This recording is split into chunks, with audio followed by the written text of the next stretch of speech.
Indorama synthetic India private limited एक कंपनीमध्ये कार्यरत होतो। तिथे मी परमनंट ड्युटी होती माझी। 2010ला मी ते नोकरी सोडली। 17 वर्ष मी तिथे काम केलं। तिथे मला समाधान नाही मिळालं। मराठी साहित्य संमेलन असो, तिथं मी भाग घ्यायचा। संमेलनामध्ये भाग घेतल्यावर मला आवड निर्माण झाली वाचण्याची।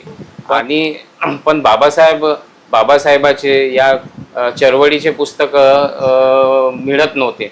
त्यामुळे मी 2010 मध्ये एक कंपनी स्थापन केली, BSPK बुक पब्लिशिंग कंपनी। आधी मी फक्त 2 पुस्तकं प्रकाशित केले।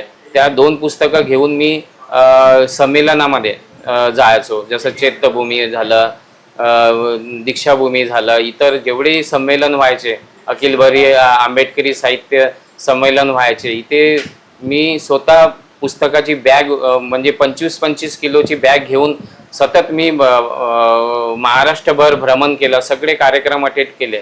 त्यातून मला जे प्रेरणा मिळून मी मोठे कार्यक्रम इन्व्हॉल्व झालो आणि त्या कार्यक्रमामध्ये मला पुस्तकाची खूप ऑर्डर्स आली, प्रतिसाद मिळाला। आणि मी एकटाच तेव्हा काम करायचो, घेऊन जाता येत नव्हतं, म्हणून जास्त मी ते मार्केटिंग करू शकलो नाही। मला हे स्टँडर्ड इंडियाची जे योजनेचा लाभ मिळाला, त्याच्यानंतर मी ह्या व्यवसायाला खूप मोठं केलं आणि आता हे कंपनी खूप मोठी झालेली आहे आणि सतत हे कंपनी चालू आहे।